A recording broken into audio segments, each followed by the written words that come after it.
Hey, what's up, everybody? Welcome back to another installment of the Bullpen. Kev, we got a huge board. Why don't we get straight to it right now? Go ahead and lead us off. Yeah, thanks, Raf. Today we're talking about the clean aesthetic of gold BJJ. They're phenomenal streetwear they've got. It's not just training gear, guys. You can get streetwear. Raf, are these all gold BJJ? All of these cards are gold BJJ? Yep, just read the script like we talked about. Yeah, you're right. They've got a variety of styles. They have a bag. It's phenomenal competition gear. You can bring it with you. You can throw it in the wash.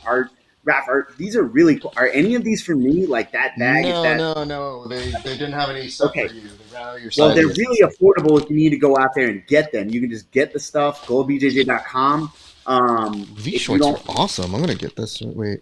Do they have a second set for me? Is that a thing they have? They were like, hey, man, we ran out of stuff, and they didn't have it in your size because like fat. You know what I mean? So, like, these are all for like me. Anyway, go visit our friends at goldbjj.com. 10,000 hours is a steep mountain to climb to become a master, especially when the task at hand puts a relentless demand on your body.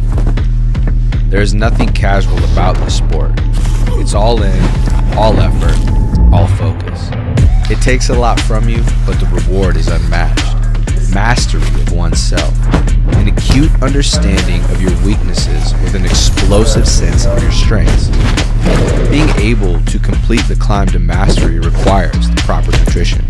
This is why it's important to take in a potent blend of electrolytes that is in tune with your output and brings strength to your goals. This potent blend is only found in salt electrolytes. Salt targets your depleted electrolyte levels with a boost of hydration and health. It gives your body the baseline recovery it needs.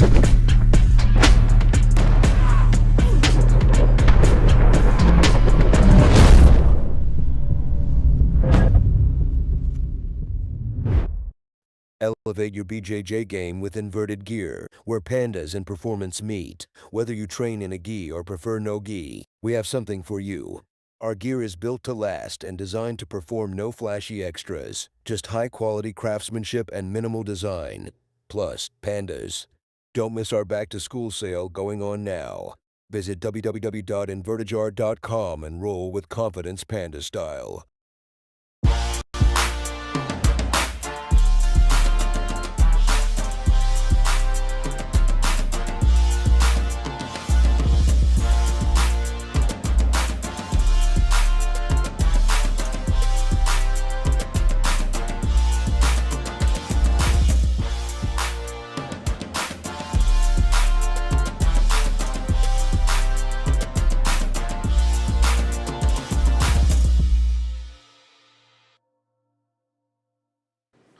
What is up, ladies and gents? It is your friendly neighborhood BJJ podcast, RAF ESPARZA, coming to you with another great installment of the Bullpen, a joint venture of Inside BJJ and the Grappling Hour. I hope that you guys are having a great day, and I see that some of you are already off in the comment section. We'll get to those in a few seconds, but before we go any further, if you have not done so, like, comment, subscribe, go to our channels. If you're watching this on, let's say, Inside BJJ, subscribe to them if you haven't. If you're watching this on Grappling Hour, subscribe to this if you have not already. It really does go a long way, and we always appreciate the love that you guys give us. So that is a big ask, I know, but in this day and age, your love and appreciation does not go unnoticed. So there is that.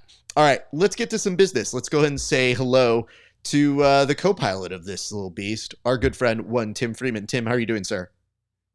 What's going on, Raf and Kevin? Excited to be back, fresh off Noche, as well as the new tool that's been introduced into the jiu-jitsu community that we're going to talk about in a little bit here. I can't wait, gentlemen. We got a great show lined up, man. It's great to see you guys. It's good to see you as well. Now, I'm doing this one blind, and I'm looking to see if it actually comes through. But yes, returning back, and I'm so sorry. Kevin, can you tilt the camera down slightly just for a second here? Yeah, I'm not sure if I see what I see. But, oh, okay. I just thought you had like a Star Wars gun pack attached to you, like you're a Wookiee. But instead, I see it as a cross-body fanny pack. I'm sure the reason of which we'll get to a little bit later, but how often do you wear this fashion accessory, sir? There's no reason, man. I'm just psyched after this is over. I'm going out, getting a couple drinks with the boys, hanging out. We'll see what happens. Okay. It's hard to go ahead and say any reason why. Sorry, we have to take this off. You actually are here this time. Normally when you leave, I have to put up a fake photo, but it really goes to show how much work I go into redoing all of this. But yes, let's go ahead and take that off here in a second. Kev, I would ask this though. If you are wearing that right now, it means that you have later plans. How often are you not wearing the fanny pack though? It's a lifestyle, man. Like, I take it off for the show usually, but today I'm just too excited. All right, that's very good. Okay, so a few things to kind of get through here first. So we should mention this. There's been a lot of stuff that's been happening. I just got news that friend of the show, Anthony Orozco, who took a fight on 48 hours notice, he ended up with a win. So congratulations to him. That's very big and cool news over at Cage Warriors. Very cool to see. To my knowledge, and you guys can tell me if you've heard differently, we have not heard anything for Cody Steele yet. So we're hoping that somebody steps up to fight, though he was at one point, I think, offering, and you guys can tell me if I'm wrong, was he offering to fight, like, was it Keith Lee or something, or something to that effect? There was somebody who was like, yo, I need to fight my way back in. I was in the UFC. Now I'm going to come through the Contender Series again. And I was just like, wait, what? You could do that? It's like a loophole in the system that they discovered. Like, you can just come back through the Contender. You come back as somebody else. Yeah. Change your name. Do you guys ever dye play, your hair? Yeah. Have you guys ever played? This has been a known thing. If you ever played UFC 3, 4, you just restart the game with your template character, and you go right back through the Contender Series or Tough, and you're in. Easy money. Just makes me so concerned that people think they can Candyland their way back up into it. They're just like, oh, we back in. So it takes a second here, but let me go ahead and address a couple things. First off, Wallow, sup players, thank you very much. Love you, appreciate you, sir. We need to talk about this, Egg, because I say this with love. He gets a kickback.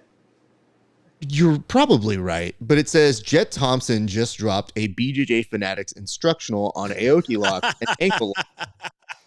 So, Egg, I know that it says that it monitors for spam, but this is like right on the cusp of spam. Not even a hello, not a, hey, good to see you guys. Just straight to business in this. With just being like, by the way, like, this is a BJJ Fanatics email that found its way into my show, and I think it needs to be addressed.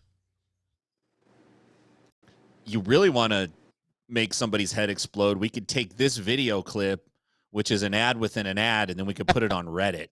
See what they have to say about it there. I feel it's okay to give the kid some love. He's obviously part of PGF family, and I don't mind that.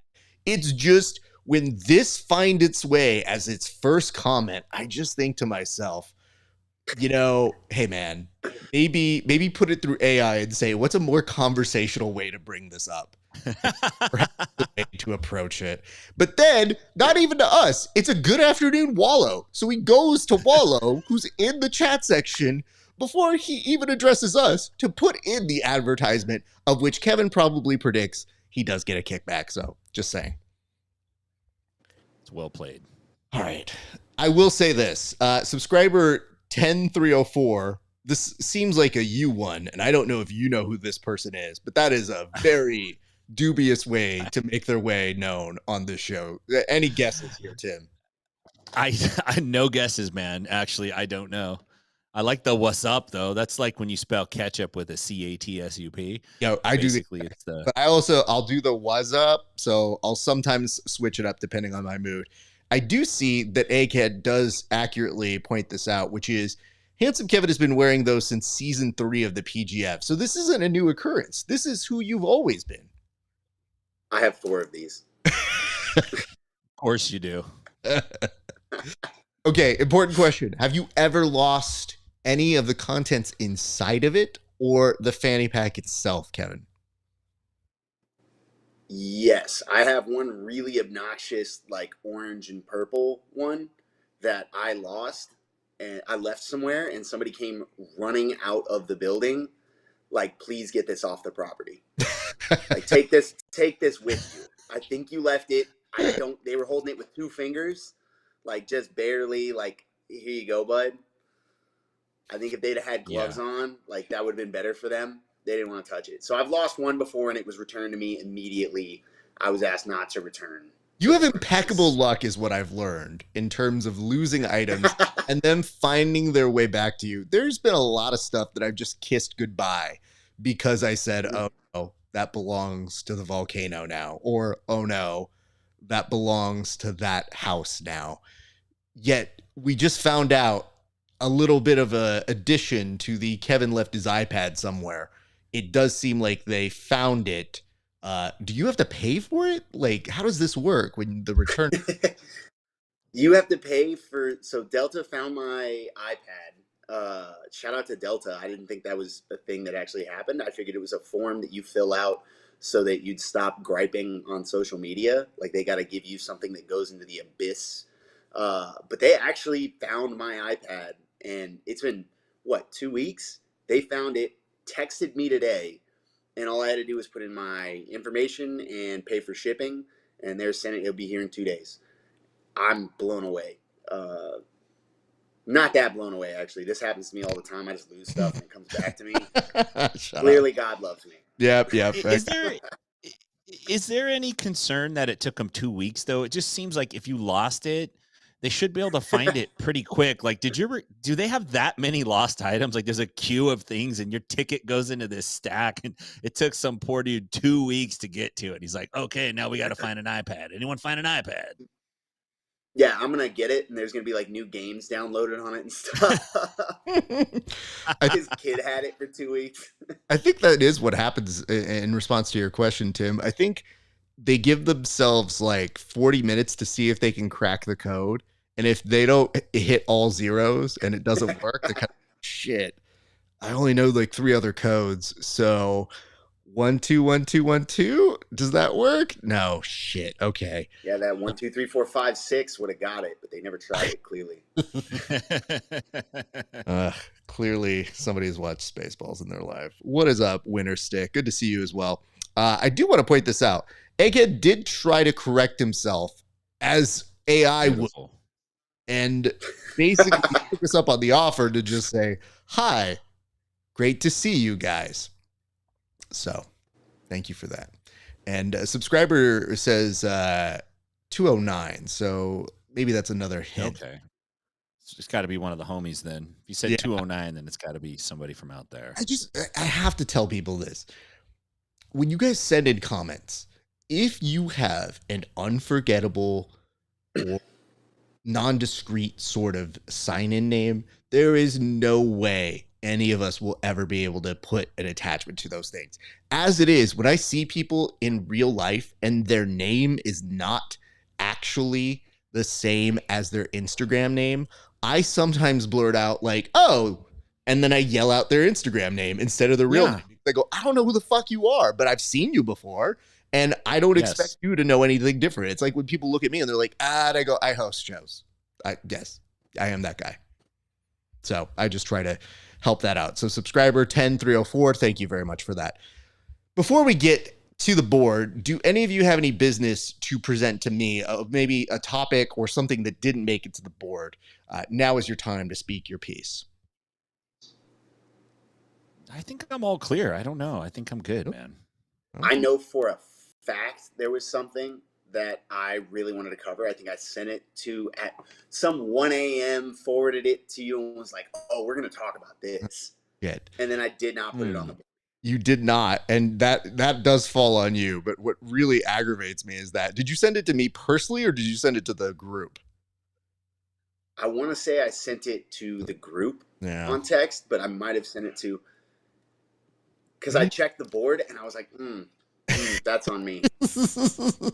I just always get really mad. I think there was a different fight that got selected this week, and you said, "I'm not going to look at it because I don't want to averse my eyes to this." So that's probably the thing you're referring to. But fortunately, we do have stuff that we did bring up from that conversation still on this week's board. So let's go ahead and take a look at this week's board. Gentlemen, I will start with this.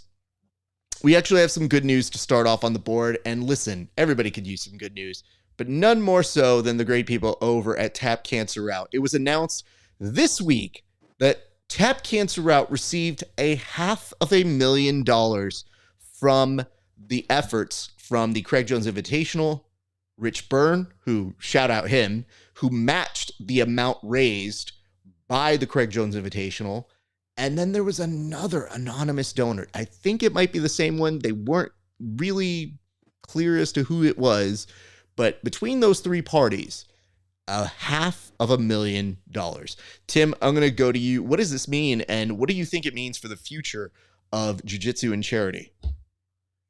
Well, I mean, I don't know how jiu-jitsu and charity exactly are going to work together in the future, but I think it does mean that Craig Jones is a very savvy person when it comes to building a promotion and enhancing the profile of your promotion. I'm not trying to look at it in a cynical standpoint and go, hey, he did this just so he can look good. I think he is the type of person that does want to do good, but he's also pretty mischievous. And somehow he's able, and I know he's got a team of people and all that stuff, but he's kind of the figurehead there. He's able to just blend it just right. Because if he was just doing the wild stuff, I think his reputation would be a little bit different. But he also does the cool stuff. And this is a really positive thing for the jiu-jitsu community. We got enough black eyes. We have enough slips and mistakes and ridiculous things that dudes are saying. So when you see something like this, it's quite refreshing. So I'm a big fan of it. I think, hopefully this starts a trend. Hopefully we start to see more of this. Can everyone give $500,000? Probably not, but at the same time, we can give something. So yeah, I think it's cool, man. And Tap Cancer Out's a great organization. So big ups to them. Absolutely. I'll ask this over to Kevin. Kevin, did you find any surprise in this? And how did you find this out? Where were you? Where did your reaction come from? Because I'll tell you, I was on the meeting with somebody who was involved in one of those donations. And I got off the call and go, oh, I didn't know that happened. So that was news to me. Yeah, I was surprised to find out. I like to hear that there's still money in jiu-jitsu coming out of the Craig Jones Invitational. The big talk was that there wouldn't be any money after that $1 million. We weren't going to see a second one. We weren't going to see a follow-up Craig Jones Invitational. They were going to lose tons of money. It's really cool to see that money is still flowing. There may be more money in jiu-jitsu going forward, and I hope it goes towards philanthropic investments.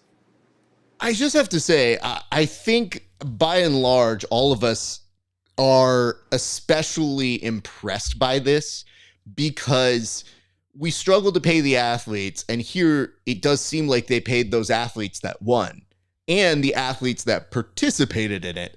And then on top of that, charity still managed to get money. So it does show that, yes, we've done a whole exhaustive sort of analysis on the ratings and all that sort of stuff. But there are a lot of factors that show the momentum is on the good side for us here in jiu-jitsu. And that, yes, philanthropy can also exist. It's just also really great, I think, to see that a jiu-jitsu specific charity also was able to reap the benefits from that because they've been doing such great work. They're traveling all around. I've seen them raise incredible amounts of money, even on the road. But I have to say, for a 2-day event, that's a significant amount of money. So big props to the crew. Thank you to Rich. Thank you to all of the anonymous donors or one anonymous donor. We don't know. And to all the people who bought tickets and supported the Craig Jones Invitational. Your money went to good use. So it also kind of gives us a little bit of, we joked about it, but because Craig is who he is, how do you not joke about the idea of like, well, we'll see where that money goes. Like now we actually have some concrete evidence to that. And I think that was something that people were asking about, which is the transparency for the organization. Like, show us where it's going, show us where that money trail is. Well, I think you got your first parts of evidence to that. So hopefully this is a great first step and we can do more in the next time. So there is that. Gentlemen, we're going to go ahead and plunge ahead to go to the next, which is this. Well, this could go different ways, so I'm not quite sure what the... Oh, yes, it is. Tom DeBlass was hired as ONE FC grappling VP. So it is nice to see that, yes, ONE FC, they have employed Tom DeBlass for a long time. I mean, he's been a commentator for them. He has put himself at a little bit of distance here and there and said, like, well, I'm not involved with this, but he's been very hands-on in terms of plugging and promoting ONE FC, and it looked like just this weekend they decided to make it official. So before I turn this over to Kevin and ask you what this means and where else would you have possibly like to have seen Tom DeBlass be plugged in if he wasn't given this promotion, I'll just point this out. Tom DeBlass is seen here in what would probably look like the author photo in a Tom Clancy-esque novel. Yeah. So yeah. I hope that we all have our ability to get somebody who photographs us this well, because this is the professional Tom DeBlass. The other ones are usually him just looking yoked out or giving you inspiration. But I'll ask you this. Where else could you have promoted or seen Tom DeBlass, sir? I think you need to keep Tom DeBlass as the VP, but he's going to be the VP of the Sons of Anarchy in the next spinoff. I think he would kill that role. If you've ever watched Tom DeBlass's Instagram and you've seen his posts, you've seen him when he posts his post-training shots, he would fit right in. I don't think he'd have to act very, very hard. Slide this man in. He's the VP of the Motor Club. Keep him moving. All right. Tim, over to you. Well, before I say what I'm going to say, congratulations to Tom DeBlass. I'm a big Tom DeBlass fan. You could say I'm a DeBlass hole. I've always liked Tom DeBlass. I think he's a good dude. You know, he has a little bit of an identity crisis at time that comes out on the internet, but I particularly enjoy it. And I know he's been employed by ONE, and I know he's going to be the VP of grappling. I think in all reality, he'll probably do a really good job. I think he can relate to a lot of fighters and grapplers pretty well. Outside of that, it got me thinking though, like I started looking at his Instagram, like what would this guy be good at outside of jiu-jitsu? Like what could he do? And then I was thinking he could be a motivational speaker, but I really, that's too normal. It's like, I think he would be really good at being a motivational speaker for lazy kids. And you just bring them in, you have them get the kids motivated, you have them pep talk him. He could kind of do some scare tactic, like scared straight stuff. And then he could do some come to Jesus, some gospel Tom, like he can get it all worked in. The other backup role that I think he would do smashing in is just basically disappointed uncle. I could really see Tom being that kind of guy who's just like, man, kid, you got a bright future. You're really talented. You're really going to go places. But the way you're living right now, it's really disappointing to me. Your uncle, Tom DeBlass. But yeah, kudos to him, man. I think he's an interesting dude. I like him in the jiu-jitsu community. I'd really like to see him as a motivational speaker for lazy kids, though. I think he'd knock it out of the park. I don't know, man. I think lazy kids could really give him a run for his money. Like if you put them in a bunch together, I think it could really drag down somebody who's hyper motivational. So you kind of went the direction I was going, which is I don't think he's actually the VP of grappling. I think he's actually the VP of motivation. Like I think the idea is, yeah, sure, you could say he's got a gig helping people, motivating them, doing all that sort of stuff.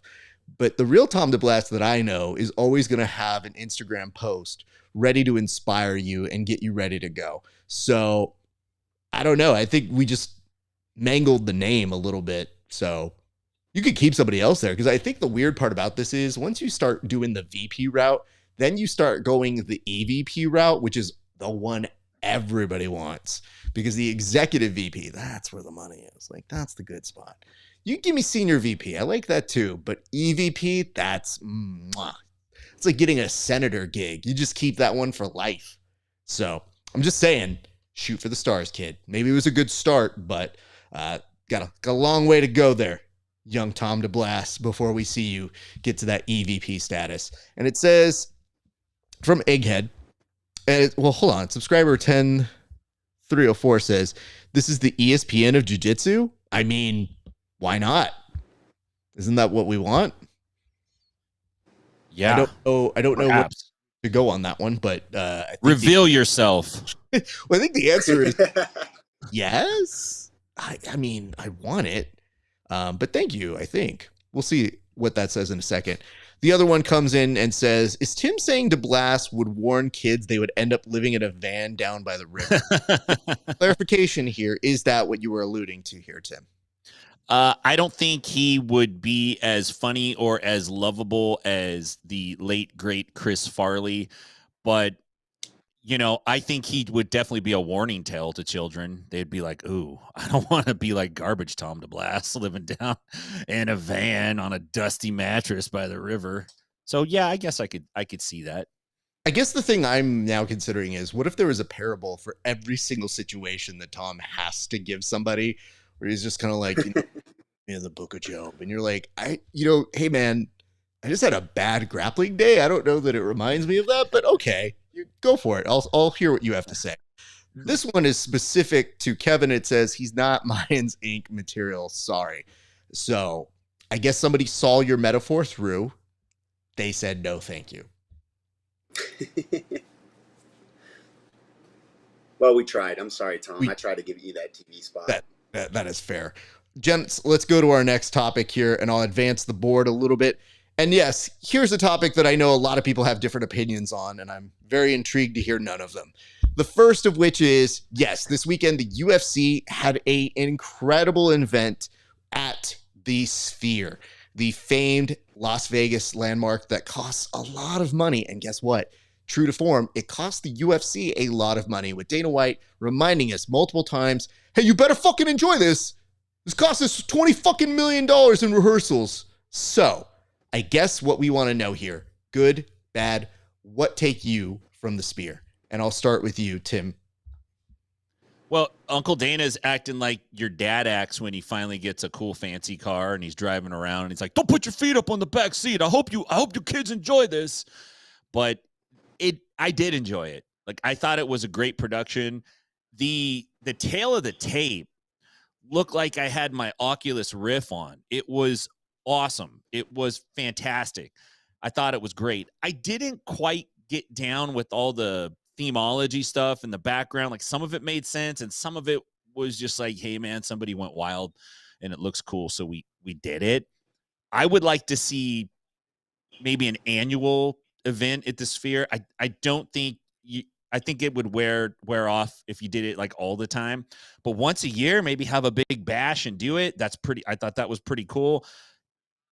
The bad thing is you can't control the fights, and the fights weren't necessarily, when you have this huge environment with these screens and all this energy, you want to see somebody go out and throw more than 12 punches in a round. You want to see a banger of a fight, and you just can't control that. But outside of that, man, I think they should do it once a year. I thought it was great. I think it looked good. Even from home, a lot of times those cool in-person experiences don't translate through the screen at home. This one did. So I think they have a hit on their hands. Kevin. I have to disagree with Tim. I think the Sphere was a miss. And I would like to draw your attention to the known successes within the sport of MMA as far as presentation. We have the Octagon, we have Madison Square Garden, flat surfaces, sharp corners, those are in. Round curves, those are out. That's for losers. We don't work with those anymore. Flat surfaces, BKFC took off because they've got the triangle. If you keep trying to push rounded surfaces, you keep taking out edges, you keep trying to cut us out, we're going to cut you out. It's not going to work. You need sharp corners. That's a fact in the fight industry. Heavy words. Any response here, Tim?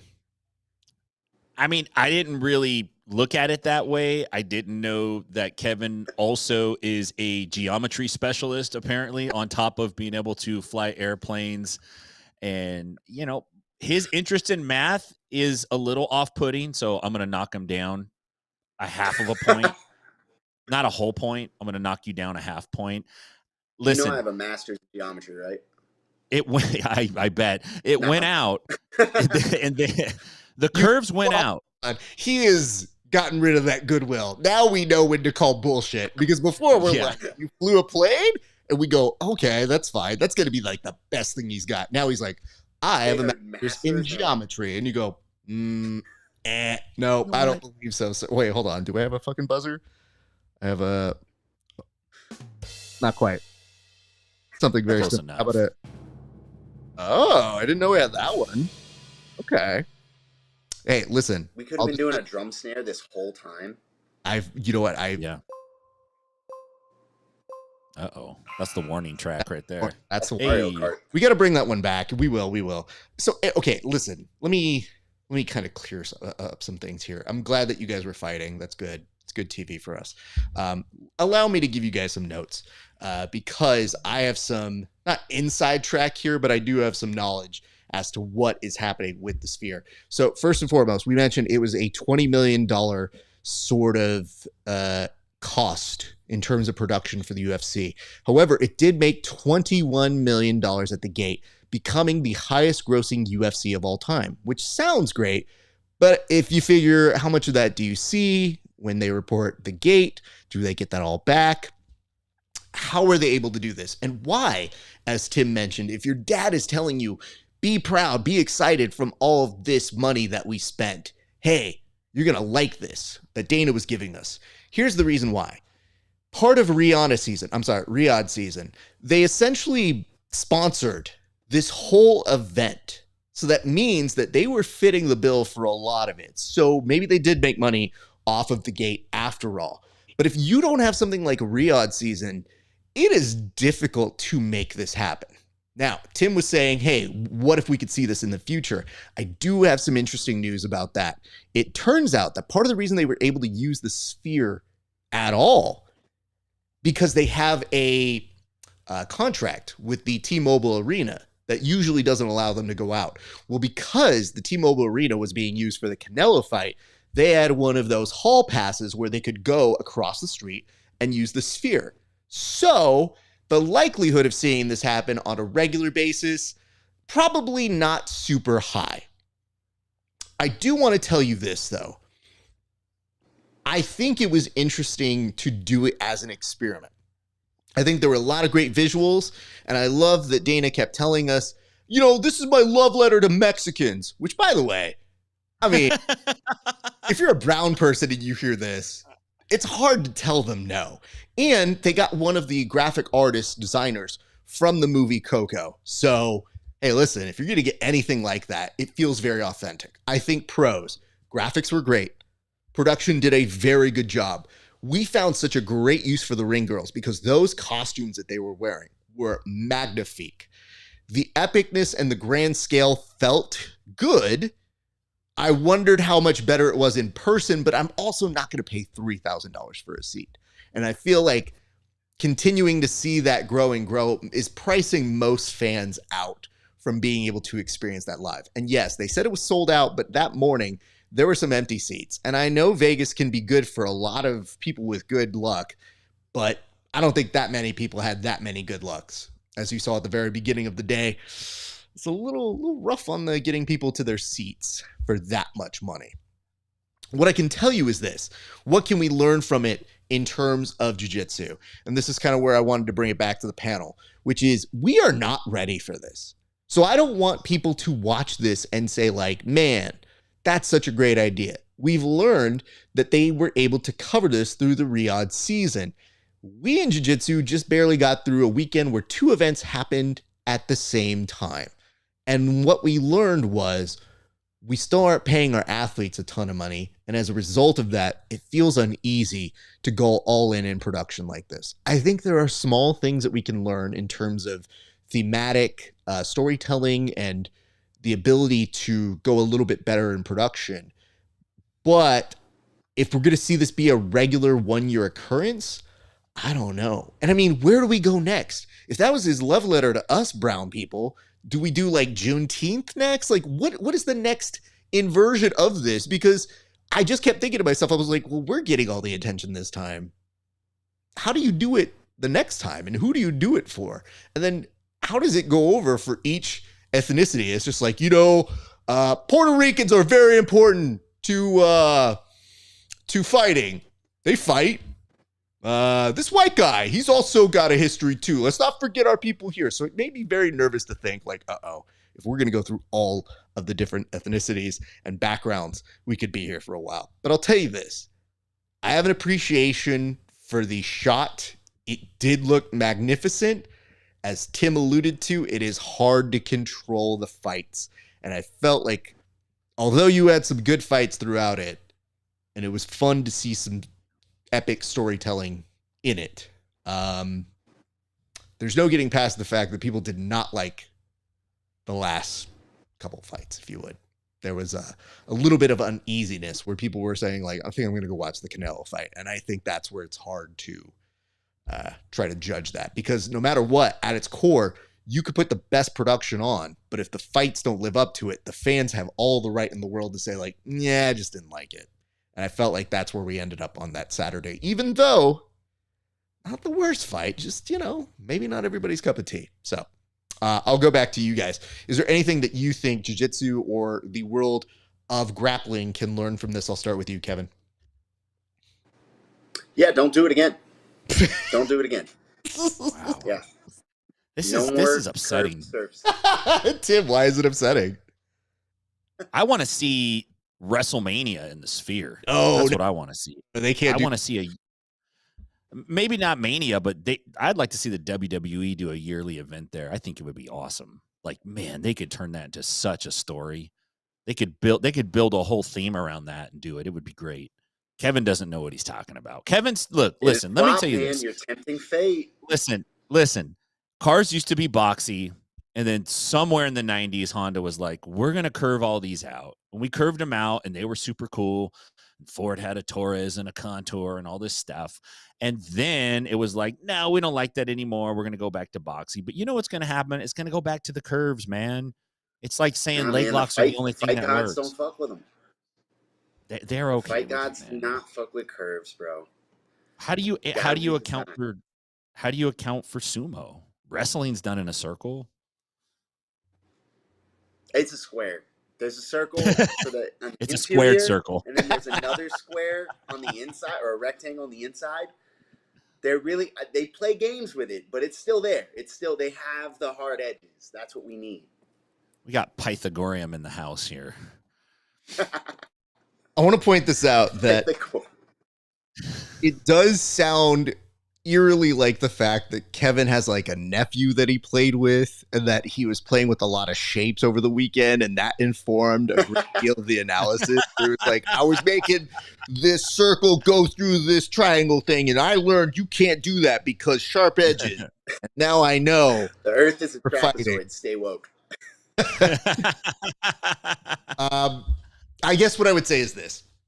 You mentioned WrestleMania. I think without the sponsor, which, by the way, if they did have Riyadh actually giving that as a buffer for production, there is a possibility you could do WrestleMania.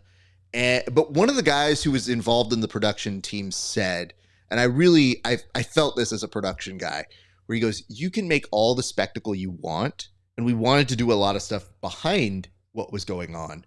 But then you don't want to draw away from the fighters. So he's like, we tried to find the balance of get people excited, get people interested in all the great things that we can do with all these gadgets and the versatility of the sphere and the projectors and the screens. But if it makes people look more up there than at the actual fight, it kind of does a disservice. And I thought, at the very least, as they were trying to do all this shit, you got the impression that maybe they pulled back. And that was probably a good lesson. And that's why I was like, oh, it's not bad to experiment and see that.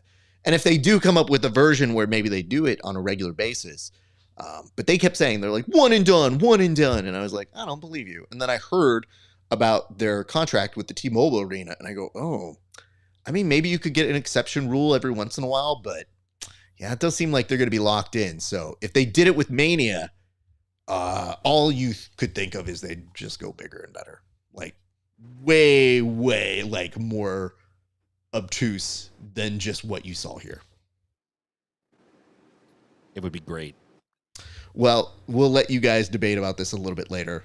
But for now, we move on to one that I think will unite us all. And maybe this is just a shot in the dark. It turns out that KRON Gracie, noted jiu-jitsu specialist, an amazing competitor in his own right, has some feelings about no-gi grappling. So just to give you an idea about what he said here, allow me to quote him from, well, this is where I found it. I believe this was from the Jits magazine that may have been quoting him from another publication. But it says, KRON Gracie has recently stirred up controversy in the Brazilian jiu-jitsu community by taking aim at practitioners who refuse to train in traditional gi. He says some stuff, but then this is the direct pulled quote that most people were a little confused by. And it says, guys who only train no-gi are the same guys that would get drunk, make out with their buddy, and claim they aren't gay, and probably wear a cross-body fanny pack. So I will start this with the clock. I guess you really have to start with the person wearing the cross-body fanny pack and say, well, Kevin, what is your reaction? Listen, we all have a lot of respect for the Gracies and what they've done for this sport. But I don't know why I would feel particularly strong about that. I don't have any dog in the fight there, for sure. I will note that it seems to be fashionable to wear crossbody fanny packs, although it's not really a thing for me. So he may be putting them down arbitrarily. Maybe it was a compliment. Maybe it was a compliment now that I think about it. Let me put this back on. Maybe it was a compliment, and this is the lifestyle KRON wants for himself, and he is speaking out of jealousy. He's mad he's still in the gi. He's mad he can't kiss the homies on the lips, and he wants a crossbody fanny pack. And I want that for him. Good for you, KRON. This was an odd way to do it, but you should have those things. Live your truth. I understand why 50 Cent got shot. We'll go to Tim now for his. Yeah, I just want to say I like KRON Gracie. KRON is a samurai. So he's going to have a different opinion and mindset about combat than someone who's an athlete. I don't view KRON as an athlete. I view him as a samurai. So he's just going to have a different take on it. And I think what he probably doesn't understand is that when you're born into a family whose last name is Gracie and your father happens to be the person in the family that is considered to be the greatest of all the Gracies, you're going to have a particular way of thinking kind of instilled in you through your DNA that's going to steer you into a particular direction. And it's generally not 100% no gi. I think there's a pretty big bend against that where it's like the gi is the truth and you have to put that on first before you do everything else. Having said that, I also wear a fanny pack. I don't do the crossbody. I just go all the way around the waist. It's just kind of like my signal so other waist dudes know I'm a waist dude and not a cross dude. So but I enjoy it. I wear it. I don't go out drinking too much, but I do wear the fanny pack. So I think he probably had a bad experience with a cross fanny pack, and so it's traumatizing to him. Maybe this is his version of what a cross-dresser is. I'm not quite sure. I want to point this out because I think in his head, this was a slam dunk. Like, I think he said this was like, yo, got him, done. And what he probably didn't account for was when he was inferring that no-gi grapplers might be gay. They just said, yeah, okay. One, they don't care. What else is new? Two, maybe they are gay. Three, I think the real thing is he should have watched and paid attention to the message of 21 Jump Street, which is when those two older gentlemen went back to high school and they thought that they could get away with saying certain things like, yeah, it's gay, look at this. And then everybody attacked them. They're like, what happened? I was just trying to fit in. They're like, yeah, it's not the culture anymore. So when he did this and he's like, I know, I'll call him gay. This is a community that is essentially not only made a very successful person out of Craig Jones with his keep jiu-jitsu gay rash guards, and very, very, very popular version of that rash guard selling out. But I think he just didn't account for the fact that it's like, I think if you take that aside, no-gi people are used to being othered or being told, you know what, you don't train both of these, you're not a real person. And I think they're just fine with that. I think they've gotten to a point where they say, you can say whatever you want about me, dude. You can always come train with us. We don't care. But I think it's very funny because as a person, like I like training in the gi. I think it's very important. But I don't really go around to all the no-gi guys and just tell them like, yo, you suck. It's just like, dude, they have a valuable set of information, but it is hard to force people to do something they don't want to do. I just found it incredibly funny that there was a community that was very up in arms that basically said like, you know, I don't even care what the context of this is. I just find it funny.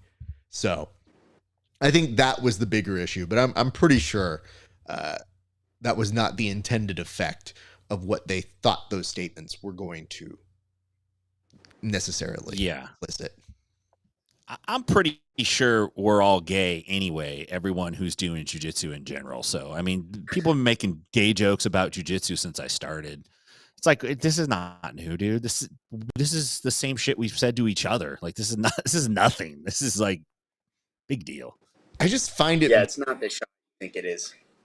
Yeah, I mean, I think the weird part is if you go to most jiu-jitsu gyms, they'll already go with the like, it's pretty gay, huh? Okay. And then right. Because they get the joke out of the way. Then you have somebody whose like entire argument or rhetoric is based on the idea, yeah, you know who does that? Gay people. And they go, yeah, okay. So we rolling or not? Are you coming to 80s or you not, bro? Because like we just miss you. There's different ways to tell us you don't want to be around us, but like, bro, we like you in this sport. We'd like you to be around. We recognize you're not fighting as much and that you probably supposedly have a fight on hand. And if that's the case, cool. The jiu-jitsu community will probably support you, but still, like, what are you up to, dude? Like, you gonna do this? I'm 1000% still supporting KRON when he fights. He's a phenomenal grappler. I know. He's awesome, man. Hilarious. Yeah. But again, it's not the shot he thought it maybe was. It's just, I'm pretty sure he thought it was a walk-off home run. And then basically the internet just goes, nah, man, we're not doing that right now. But Jonathan James did pick up on the subtlety here of one handsome Kevin. So there is that. So you do have fans, Kev. You do have people who are recognizing what you're putting down. Hey, I appreciate it, John.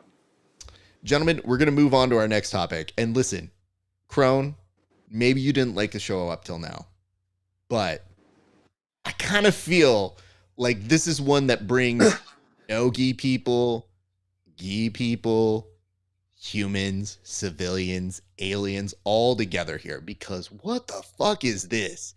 Apparently, if you ever needed to know if your gi was appropriate for the IBJJF, you now can go and get one from the IBJJF.com on the sale portion of the website and get you a gi checker to make sure that you are fit to compete. So I'll start with you, Tim Freeman. What say you about this new item that is listed on the IBJJF website? I can never underestimate the IBJJF's ability to come off with a very amazing idea. I mean, it's such a great idea. This looks like something that a high school kid made in his shop because they got a 3D printer on campus and somebody unplugged it when it was supposed to make the end. It was actually supposed to come off as like a back scratcher or a shoehorn, but it got munged up at the end. And they're like, well, yeah, I think we could measure geese with this. Let's do it. It looks like a device that's like a multi-tool, something that it looks like an old school lint remover on one side. On the other side, it can be a back scratcher. You can use it to remove fish hooks. You can also descale a fish with it. And if you're going to compete, you can use it to check your gi. It's ridiculous.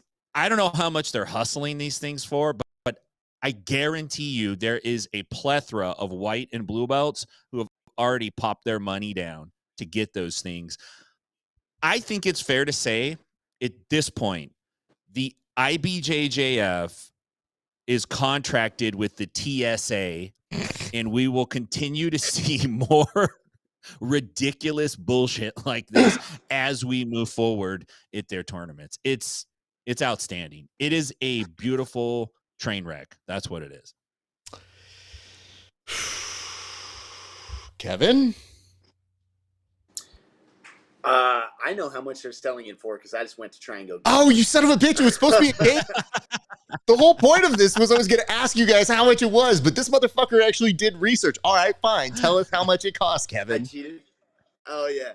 Sorry, I did my research. I'm a serious scholar. Hold on. Was I wrong to you didn't do your research? Was I making a weird, uneducated guess here?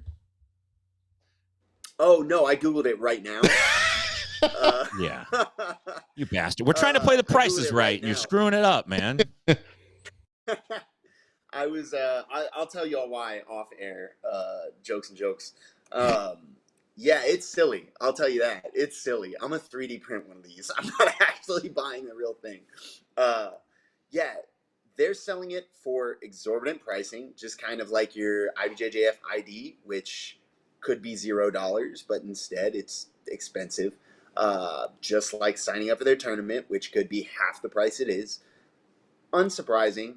And I think it's hilarious that they're creating more costs to go with gi as gi is slowly becoming less popular.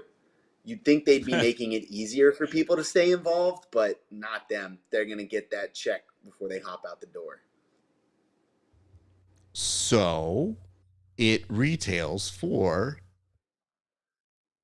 I want Tim to get a chance to guess first. Oh, okay. Okay. You want to be the host now and do the horror. Can I point this out to you guys before you even do this? There was a part of me that was going to set it up. And you guys know I have like special tools that I can make like a game show element happen on our screen. And I was like, man, I really want to do that. I don't know if I have the time to get it ready. And then I'm like getting the show ready. I go, fuck, I should just cut it. Yeah, I'll do it later. Turns out somebody already was doing that, but not until 5 minutes ago. So my instincts were correct. Anyway, Tim, would you like to take a crack at figuring out how much this is? Now, mind you, this is Price is Right rules, so it's closest without going over. Man, you know, it's like, I think a fair price is like $29.99, but this is not the fair price organization. Seeing that it's $179 to show up and be told your gi isn't right, so you can't compete. I'm going to say it's probably $79. I'm going to go $79, Bob. All right. I'm going to go $35 and see if I could split the difference somewhere in there. Kev, what is the real answer, sir? I'm going to guess $36 on the dot. You're fucking... Because that's exactly what it is. 36 bones. Yeah, that's, you know, you don't get to guess. That's not how being a host works. You can't know the information and then be like, I too will take an educated guess. Oh, Drew Carey, how did you get it right every single time? Hit it on the dot again. Extremely educated guess. Yeah, right. Okay. Can I ask this? Did you do your full research here? Can you tell me more about this gi checker and why it exists? I read the article, and it is so that you don't show up to the tournament and they kick you out. They don't say it like that, but that's exactly what it is. I have a buddy who's a bronze medalist at Worlds as a brown belt, and he got kicked out like 3 times by the IBJJF prior to getting that. At like Pans, he got kicked out at like a whole bunch of tournaments. And you're sitting there going, man, why? So yeah, they literally are like, yeah, guys, we're doing this. The tone of the article is hilarious. We're doing this great thing for you. We thought ahead. Here you go, bud. Yeah. They're doing you a favor. They are, in that this is most definitely going to be my white elephant gift for the gift exchange this year. 100%. Some sorry sucker who doesn't train jiu-jitsu is going to get one of these from me. Okay. And I've noticed the coloring is it looks like they've set it up to match the actual color of the gi. No. For a second here, don't you even talk about the color of this thing, because before you even get set, you better not ask me if they make this in a different color, Tim, because for you dumb bitch, of course they do. They can get it in 2 different colors. You could get it in black because it's different. See, it's Malibu Stacy with a fucking hat. That's all they did here. Legitimately. You don't like the blue, the traditional blue version? Don't worry, we got you covered. Maybe you're a black belt and you need this to match your inside of your heart. And whatever you sent me, Kevin, is great. Absolutely. You know what? We're spending part of production money for that. So what I can tell you is this. I think I'm very mad because, Tim, you hit it right on the head when I thought, what is this giving me a vibe of? This is reminding me of when I used to go to a shoe store. And I don't know if the children remember this, but the way they would check you is something that looked just like this. You would put your foot at the edge of it, and they'd measure it, and they'd be like, you look like you're about a blankety blank. And then they go get it. And then when they come back, they go, does this blankety blank fit you? Oh no, I guess I got to get a blankety blank blank blank. And you go, okay, great. It was a dumb practice. It's what we had to do. But now I see this and I go, oh shit, is that what happened to them? Did they repurpose that? Because now it's you and just try to resell that to us now, but with the intention of, you wouldn't want to show up and waste your money now, would you? By not being able to compete. So you need this tool to make sure you do not go. And most people could just get a measuring tape and do that. And they go, no, don't do that. Don't do that to yourself. Don't hate yourself like that. Get one of these, the official IBJJF checker. And I have to say, I think I know the person who wrote the article, and I can't even get mad at him. He's just doing his job. I'm just looking at this, and I'm thinking to myself, like, guys, maybe we aren't working hard enough here.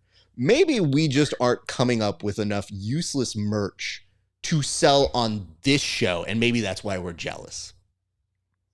Probably. So I can imagine what the scene was like at the academy that Henner Gracie runs when he realized this was a missed opportunity. Why didn't we think of this? I can't believe you let those bastards beat us to market. Just irritated. So yeah. It also looks. I'm gonna market. Go ahead, Ken. I'm gonna sell crossbody fanny packs that say "Kiss the Homies." You know, if we were really to do that, I think that's a good idea. I think we should find somebody who merches that out. See if we can come in on something that's just like. I think they'd sell. Yeah, I think that would sell. Egghead asks a very important question: why not just boycott the IBJJF? Way ahead. Because martial arts, dog. I mean, how do I put this? It's whenever you have a ranking or the ability to compete that involves saying this person could be better than this person, it will always succeed. Because people always have an inherent human nature to figure out who is best. And as long as that exists, that will exist. The weird part is, I would say this. I feel like in every sport, whatever the mainstream or the culture is, it can be mocked. But other cultures, I feel, have some form of self-awareness. The IBJJF, on a regular occasion, shows either a lack of regard for self-awareness or just a really concerning inability to spot, like, is this a good idea? Nah, we should just do it. The bullpen flamethrower. Well, listen, I don't know about that. I don't want any lawsuits here. I'm quite good at being the Dan Aykroyd of this group, but being able to sell shit like that might be even a challenge to me. All right, we're going to go now to our next one. And Tim, I'm going to let you talk a little bit more about this, but it does seem that within the NFL, some people have kind of gotten, I guess, ahead of the curve, and they have used their jiu-jitsu training to help mitigate things. We've seen it also in the NBA. I think I've even seen it in the NHL, where these athletes are now starting to find the benefits of jiu-jitsu. And just recently in the NFL, there was a major scare that may have been helped a little bit from the world of jiu-jitsu. Tim, I'll take it to you. Yeah, I don't know if it was helped. Maybe it would have been worse. I'm talking about the Miami Dolphins quarterback Tua Tagovailoa, I think is how you say his name. He picked up his third concussion, and his future's a little bit in doubt right now. They're not sure exactly what's going to happen with him. I haven't read the latest reports on him. This happened on Sunday. But the GM of the Dolphins came out and said, he trained jiu-jitsu over the summer so he could learn how to fall and maybe get better control of his body. Apparently, when he's getting sacked by a 340-pound man who can run a 400 twice as fast as any of us can, it's kind of hard to control your fall, but he's looking for ways to do that.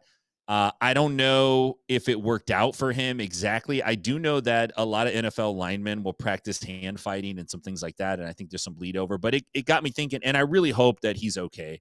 You don't want to see anybody go out with any kind of head injury. You don't want anyone to have to deal with CTE. Unfortunately, it is one of the things you got to deal with in a combat sport or in a high-impact sport like football. But listen, I've been thinking about this idea for a while. And I've talked to some people. Some people are like, yeah. Some people are like, you're lame. But this is a golden opportunity for somebody to get in front of one of these teams and make this pitch. Look, you got these guys that are making multi-million-dollar contracts. They are valuable assets. They're also competing. They're also, these fields are chocked with alpha males. These are guys that they want to win. And ultimately, whether they're putting balls in holes or they're running around a figure or they're doing whatever they're doing with the game they're playing, ultimately, these guys end up scrapping. And the NHL has it right. Only 2 guys can scrap. Everybody else has got to watch. That's cool. You could spectate. That's cool. I like that. All the other leagues, 2 guys start scrapping, both benches clear, and it's chaos. Perfect opportunity to bring me in. I will teach your team how to fight the other team using jiu-jitsu. And I don't want to put too much out there because I know that it'll show up. Game Wrap will be available soon. It'll be announced online, and it'll be like our 10-on-12 scenario that we've worked out, me and my brother Henner. But having said that, I think it's a great opportunity. These guys are super assets. I think they should get coaches in there that know how to grapple, they know how to fight, and they should teach these guys what to do if a brawl breaks out. To be safe, don't get hurt, don't break a leg, don't get your head jacked. And then you could dominate the other teams, and then they don't want to fight you. So it's a win-win. Kevin, what's your response? And do you feel that Tim is trying to shown in on your market here? Yeah, I think if you're going to the subject matter expert on brawls, Tim will teach you how to fight using jiu-jitsu. I will show you how to use blunt objects.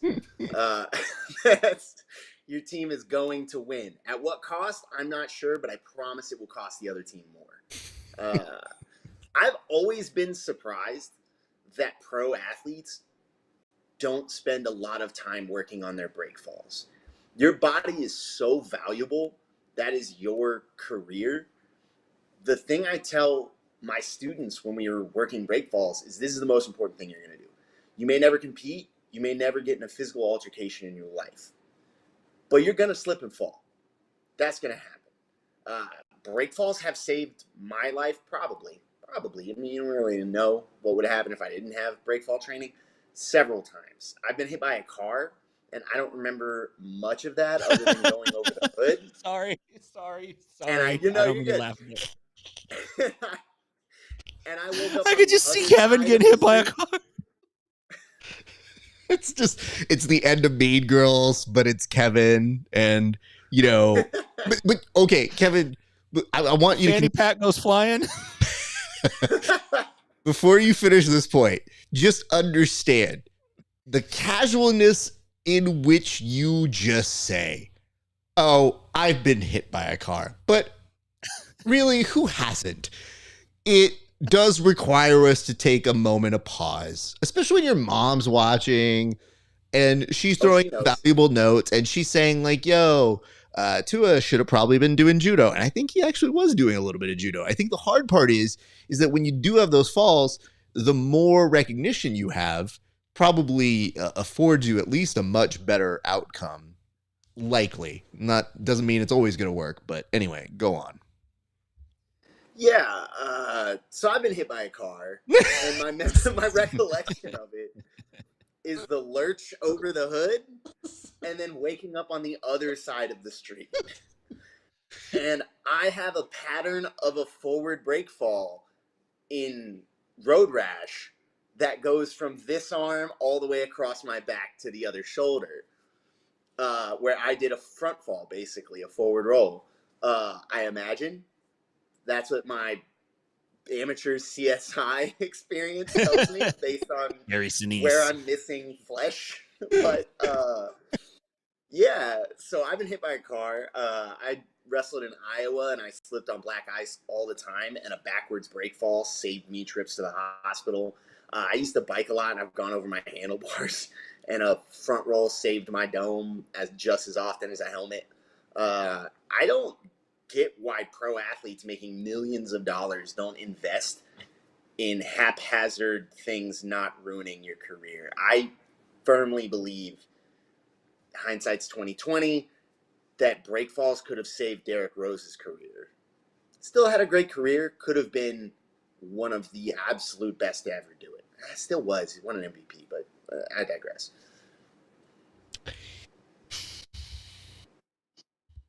Okay. Am I right to be concerned about Kevin? Like, the casualness also in which you say, fell down a lot, I was wrestling didn't kill me, falling did, car hit me, there's some other stuff. Lost my iPad. The iPad's not at all any part of my concern anymore. In fact, it has dropped off the top 100 Kevin concerns. It explains why he's losing stuff. High up there, though, is even Wallow J having this point out, which is he can do his research, but he can't plug in his new mic. No, listen, guys, he did try. Plugged in. He did try, to his credit. Plugged in. Well, don't do that. You don't get to go away that. I could have solved this problem a lot quicker had I had seen it a lot sooner. But I think you saw the look in my face when I knew exactly what it was, and I go, "That's this, isn't it?" Yeah. Okay. Cool. Here's what I could say. I think the real way you should approach what you just mentioned here, Kevin, because it's a good lesson to teach people, to say, yes, you will fall. It is without fail. You will fall in this life. I think you should immediately follow that by a shove of them and make sure that they do fall, because there's no better way to really drive home the point. Like, you didn't know that was going to happen. And honestly, neither did I, but it did. And now look at you. Your arm's broken. You should learn how to fall. Anyway, for the rest of you, this course is $49, which is only $13 more than a gi checker is currently on the ibjjf.com website. You could collab with them and bundle it. It's a bundle deal. It's a bundle deal indeed. I guess I should say this.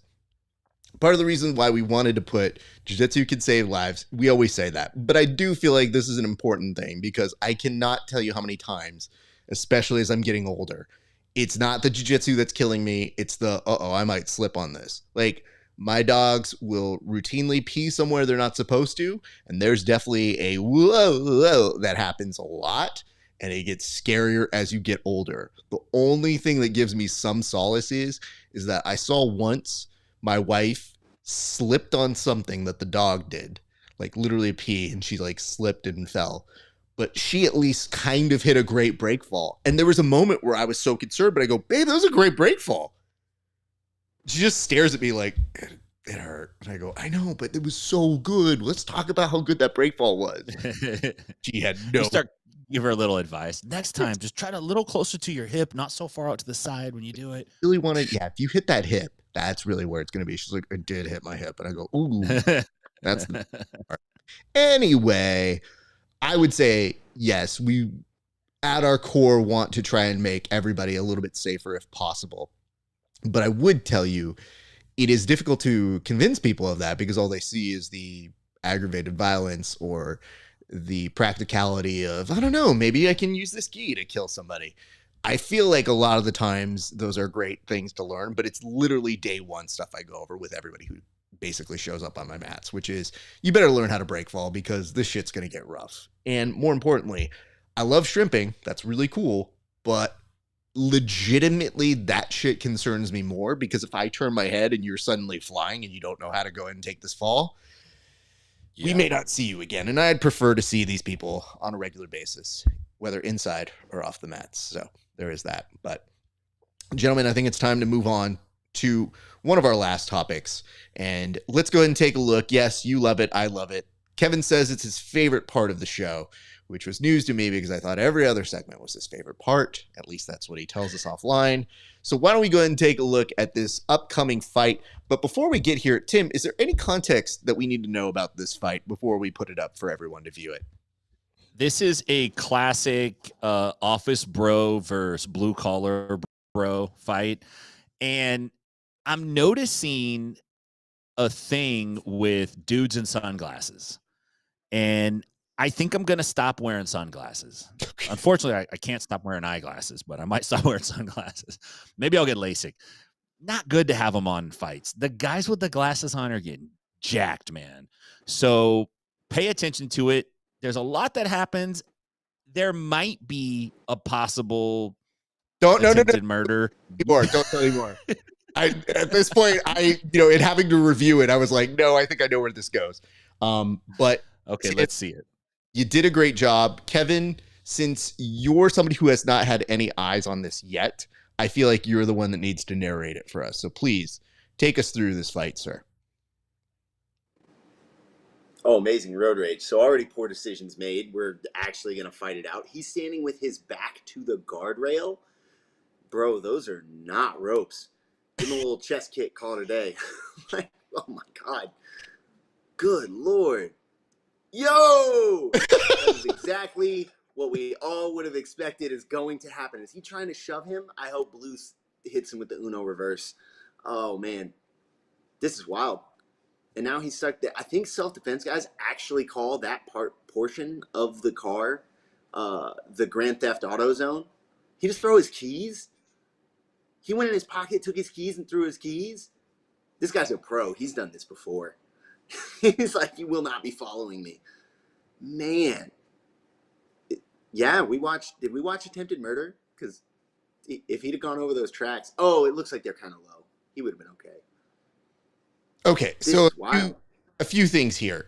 I think the first thing that I've got for everybody is, and you guys can chime in as you deem fit, but I guess the question I have to start this off is, where was Egghead when this happened?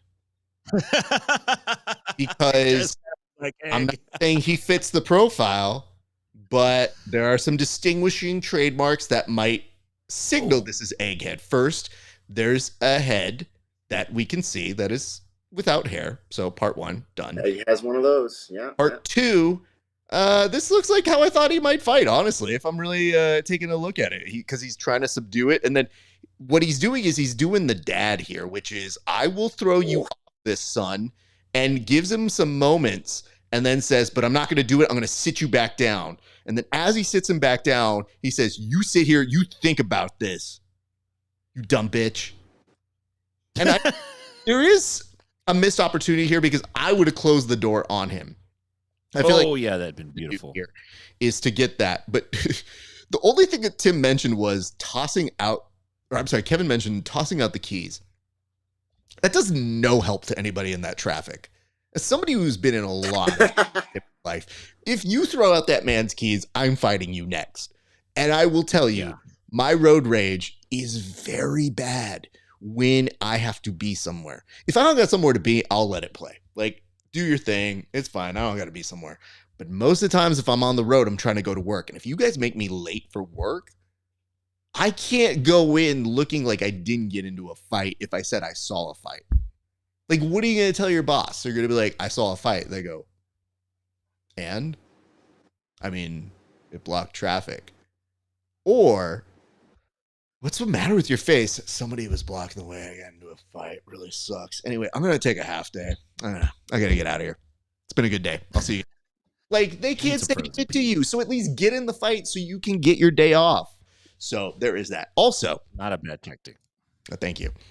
The other thing you should really look at here, I think the dude fighting bears a very big resemblance to that Mike dude from Breaking Bad who was the fixer who worked all the time. Oh yeah. With like Herman Trout.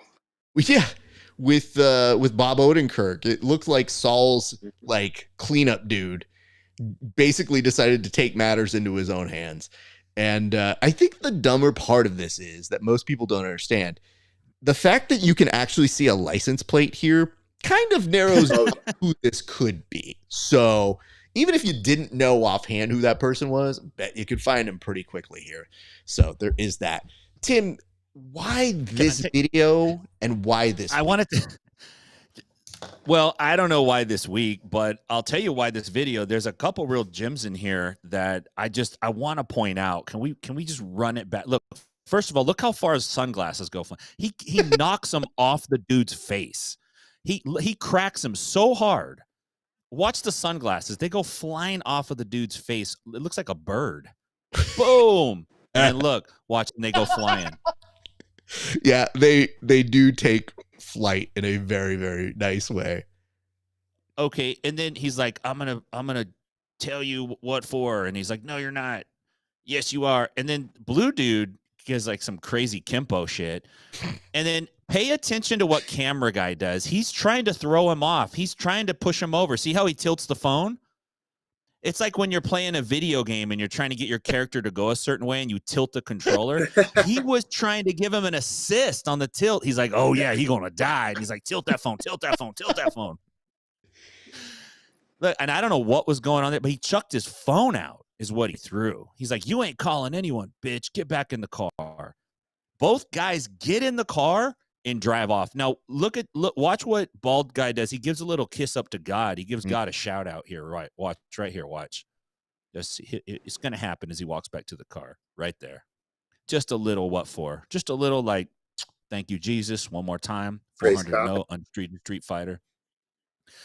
I don't think these are American license plates. Yeah. No, I don't. This has got to be Russia. Yeah. Can I point out just another observation I've had as we've kind of gone through this a few times? I know that, Tim, you mentioned, flying amazing. This going here, I want to point this out when we get a second, but I'm going to speed this up. I think this bodes well to following your instincts and at least sticking with them, because this dude at least showed up like he wanted to fight. But I think the second guessing cost him here because he's thinking about going in for a single and then just abandons it. And I feel like if he had stuck with that idea of sticking with that single, maybe things would have changed a little bit. But if that second guessing yourself, like, dude, if I've got that leg, I don't care if it still doesn't work for me. I feel like I'm going to try and see it through at the very least, because you got the hardest part, which is you got the entry in. So, hey, most people won't get there. At least if you get that, you can lift him up because, I think he's a little bit older. And maybe that's a better duck over on that bridge. Also, I love the fact that these two people look like they have watched the specific Rock versus Stone Cold Steve Austin, where there was a bridge and a title that got thrown over. And not just the title, but if memory serves me right, I believe Stone Cold threw The Rock over a bridge into the water. At least that's what it led me to believe. I feel like that's what they were trying to do here. And I'll ask this question to the panel. If you're recording this and that dude went over, does this not make you an accomplice to murder? Because you're just sitting there being like, no, this is fun. Whoa. Like, you were just sitting there chilling, doing nothing.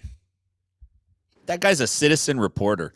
That was a classic matchup of hats versus sunglasses. The guy got his sunglasses knocked off, and then he knocked the dude's hat off.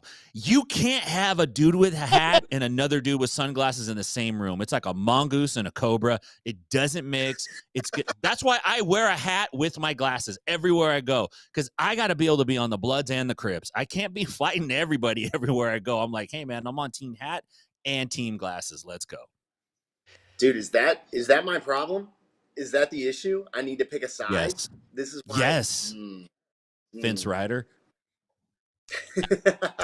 I think that's what I always consider is your problem, Kevin. Not anything else. Just literally nothing else. Literally sunglasses or hat. You need to hide your face, dude. You just need to hide your face with some dark glasses and a hat. It's just there would be riots in the streets. Every time I see that footage, though, Tim, you know, at first I was thinking, I was like, well, what does Tim bring us this week? Like, what do you have for us? And then I see that and I think to myself, well, you've definitely earned your weight in gold as our lead editor for that. But gentlemen, I think it's time to advance the board to our last little bullet point here, which is the gallery. So I'll say this.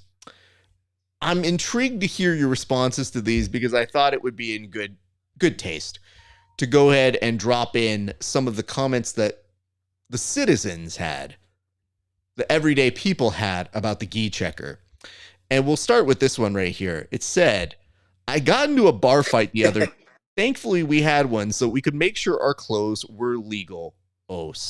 So I feel like they're thinking in 40 chess while the rest of us are just so astounded by the price that maybe we weren't thinking. So, Kevin, are you going to have that thing on you at all times now? Gotta keep that in a thing on me. Reese Watkins, Baby Goose, used to date a girl who was also a fighter who kept her mouthpiece in her purse just in case she needed to pop it in and go to work. I feel like if you're about to get in a fight and they pull out a mouthpiece, you have a problem. If you're about to get in a fight and they pull out the gi checker, you're going to lose by advantage. You know, honestly, I would retrofit a taser into that thing. Well, yeah, you think like, you know, anything but whatever. I feel like we're all on the same page because this next comment definitely did me in a little bit. And this is from a pal of the show. This is from Doron Kim that says, IBJJF shield, which isn't far off, honestly. So I feel like that's an actual item here. You know what's weird? I'm saying the word actual item. When we used to work on the Tonight Show, one way that you would get around doing a segment, you call it actual items. And I think that's what Conan did. And I'm pretty sure that was his way of not doing headlines, but it's like either your staff comes up with bits, but headlines that Jay does were actual headlines from newspapers, which is insane. But I remembered actual items as being like, no, these are really for sale. And then you'd see the shit that people were really selling and you'd go, what the fuck is this? I feel like that's one of the things that we have. So there's that. Gentlemen, I'll go to our next one here. And Tim, I think this one is intriguing for you because it does bring up an element that I don't think any of us here thought about, which is next time I get beat at an open mat, I'm going to whip this thing out and EQ everyone better than me. Yeah, that's a strong move. That's a very well played technicality win. I think I could make one of those with Legos. They got a store out here called McKay's, and they just sell like odds and ends Legos. You could just buy them by the bulk for real cheap. I think I could make a Lego gi checker. I don't just put some glue on it, sell it. So no way it's IBJJF legal. Got to be branded. You guys bring up an actual point here because think about it. Pepsi can't exist without Coke. Is there room in this market for two of these things to exist? And if so, do we need to come up with like the dollar store version of it and then sell that? What we got to do is find an everyday household item that basically can replace that and just be like, dude, you could just use this. This fucking coffee filter holder thing is the same measurement. You put it in, you're set, dog. That would be awesome. You know what it is? We need the app that just says, is this illegal? And it just says yes to everything. So it doesn't matter what it is. It's just like, don't use this. So I feel like that's where we need to go. Gentlemen, I come to the last one. This is a 2-for-1 on this one. And this is the most Brazilian thing ever. I agree. Oh, so it would be green and yellow. I was just thinking they need to sell a Brazilian one and an American one. Like if you're a gringo competing in the IBJJF, like it's way bigger. Like you have to sizes. Bro, you measured me with the wrong tool. I'm Brazilian. Oh, sorry. It's tiny.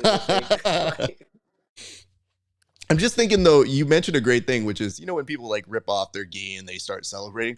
I'm just imagining a group of people in the crowd just with theirs, like pitchforking it up in the air like it's a Star Wars movie. Oh, my God. Okay, here's the last part of it. It's the 2-for on that one that says, I'm definitely using this to cook my scrambled eggs. Although I would say this, Johnny, you were so close, but like the little apostrophe on those, the S, I mean, it's possessive. It's driving me nuts here, bud. But that's how you can tell the grammar part of me is dying on the inside. Gentlemen, let's do this. I think it is time for us to go ahead and call it a day. I will go ahead and give you guys the ability to plug what you need to plug. And I'll start with you, Kev. Tell the people where they can find you. Yeah, you can find me at Kevin Gravels on Instagram. As always, you can find me at American Top Team Lima if you want to come train, or Superfly in Decatur, little part of Atlanta. On October 5th, I'm going to be at Wave Combat Sports in Tacoma. If you guys want to come by for a seminar, me and Mario Gayor, another PGF vet, good buddy of mine, are putting on a dual seminar. Should be a blast, man. He's going to teach some cool shit. I'm going to teach the counter to whatever he teaches. It'll be a great time. Fair enough. Tim. Yeah, but he doesn't know you're going to teach the counter, and that's the problem, Kevin. So Inside BJJ, you can find me on all the social media platforms. We just had a show last night. Check it out.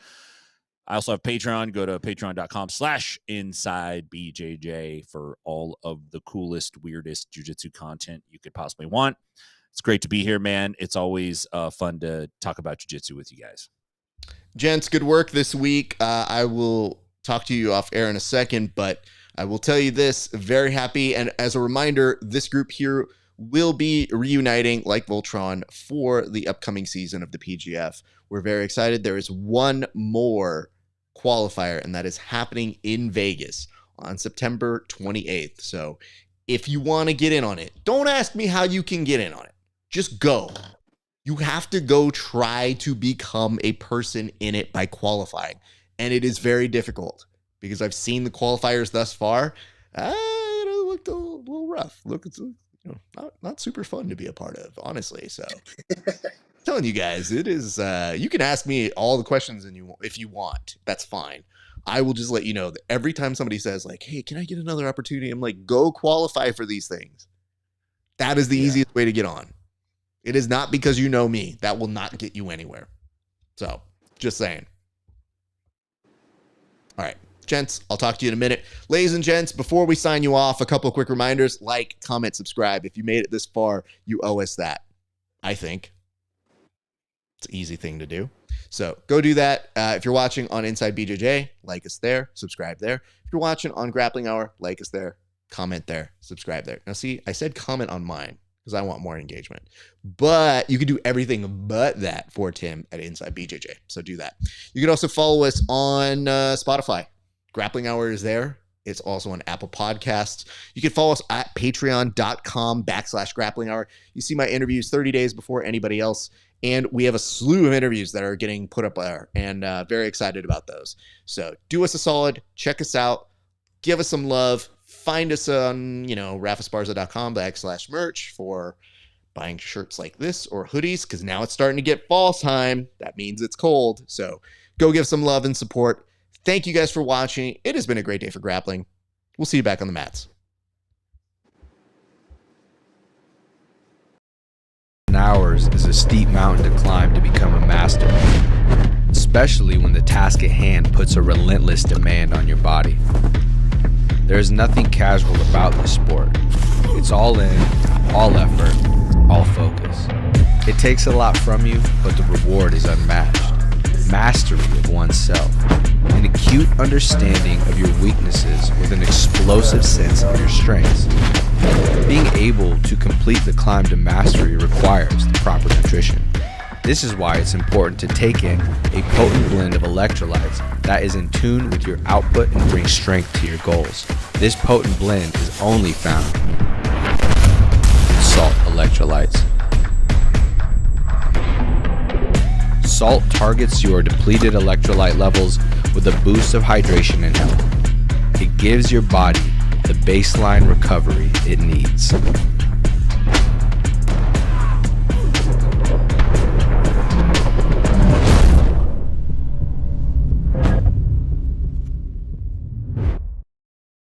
Hey, what's up, everybody? Welcome back to another installment of the Bullpen. Kev, we got a huge board. Why don't we get straight to it right now?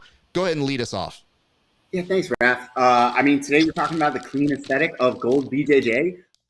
Their phenomenal streetwear they've got. It's not just training gear, guys. You can get streetwear. Raf, are these all gold BJJ? All of these cards are gold BJJ? Yep, just read the script like we talked about. Yeah, you're right. They've got a variety of styles. They have a bag. It's phenomenal competition gear. You can bring it with. You can throw it in the wash. Raf, these are really cool. Are any of these for me? Like that bag? No. They didn't have any stuff for you. They ran out of your Well, sizes. they're really affordable if you need to go out there and get them. You can just get the stuff, goldbjj.com. These shorts are awesome. I'm going to get this. Wait. Oh, this. Do they have a second set for me? Is that a thing they have? They were like, hey, man, we ran out of stuff, and they didn't have it in your size because, like, fat. You know what I mean? So, like, these are all for, like, me. Anyway, go visit our friends at goldbjj.com.